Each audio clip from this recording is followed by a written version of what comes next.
और देखिए 14 साल के बाद शिल्पा शेट्टी की कोई फिल्म आई है। इस पूरे मामले से अलग शिल्पा शेट्टी की एक फिल्म भी आ रही है। फिल्म का नाम है हंगामा और उनकी जिंदगी में हंगामा भी मच गया है। क्या राज कुंद्रा के चक्कर में शिल्पा शेट्टी फंस गई हैं? क्या शिल्पा को पता नहीं था कि उनके पति यानी कि राज कुंद्रा के कितने गंदे राज हैं? क्या राज कुंद्रा जब स्पॉट फिक्सिंग में फंसे तो इसका अंदाजा शिल्पा शेट्टी को नहीं था, जबकि उस वक्त राजस्थान रॉयल्स की वो मालकिन थी? क्या राज कुंद्रा जब सट्टे के खेल में फंसे तो इसकी भनक शिल्पा शेट्टी को नहीं लगी थी? और जिस हॉटशॉट ऐप के जरिए इन अश्लील फिल्मों का कारोबार हो रहा था और जिसमें 20 लाख से ज्यादा सब्सक्राइबर्स थे, इसकी जानकारी भी शिल्पा को नहीं थी।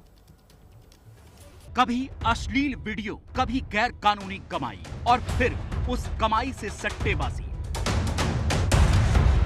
यानी बिल्कुल फिल्मी कहानी। पुलिस के मुताबिक राज कुंद्रा ने इसी फिल्मी कहानी को सच करके दिखा दिया। तो क्या ये भनक बॉलीवुड के दूसरे लोगों को भी रही कि कुंद्रा के मालदार होने का राज क्या है? छापे की अभिनेत्री शिल्पा शेट्टी के घर तक पहुंच गई। क्राइम ब्रांच राज कुंद्रा को साथ लेकर घर पर पहुंच गया। कि पुलिस कुछ सीडीज की तलाश कर रही है, कुछ डॉक्यूमेंट्स की तलाश कर रही है और इसी सिलसिले में पुलिस ने राज कुंद्रा के घर पर रेड डाली है। यहाँ पर शिल्पा शेट्टी भी रहती है। हो सकता है कि शिल्पा शेट्टी से भी इस मामले में और जानकारी लेने की पुलिस कोशिश करे। सट्टेबाजी भारत में प्रतिबंधित है, लेकिन कई विदेशी देशों में ये कानूनी रूप से चलती है। कोर्ट में पुलिस ने बताया कि जांच के दौरान उसे पता चला कि कुंद्रा ने ऑनलाइन सट्टेबाजी भी की है। पॉर्न फिल्म रैकेट के आरोपी राज कुंद्रा कोर्ट में पेश किया गया, जहां कोर्ट ने राज कुंद्रा की रिमांड 27 जुलाई तक बढ़ा दी। कोर्ट में पुलिस ने कहा कि अभी राज कुंद्रा से पूछताछ बाकी है, कई सबूतों को जुटाना है, साथ ही साथ कई डेटा डिलीट कर दिए गए हैं जिसे रिकवर करना बाकी है। कोर्ट में पुलिस ने यह भी बताया है कि पूरे धंधे का मास्टरमाइंड राज कुंद्रा ही था, क्योंकि उसी की देखरेख में पूरा गोरख धंधा चल रहा था। अश्लील वीडियो से जुड़े 3 ग्रुप का पता मुंबई पुलिस को चला है, जिसका एडमिन राज कुंद्रा ही था।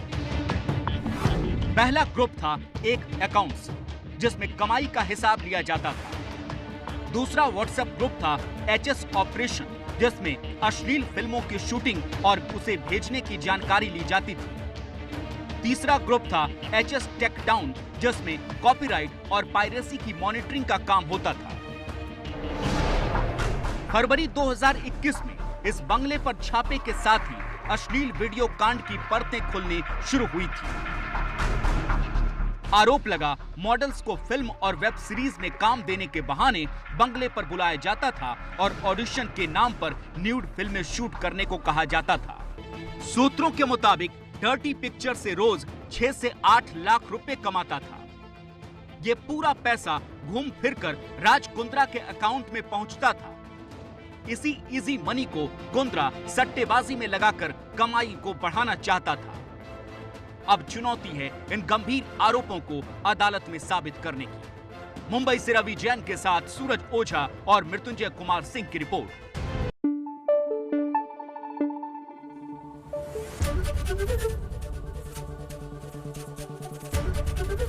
एबीपी न्यूज आपको रखे आगे।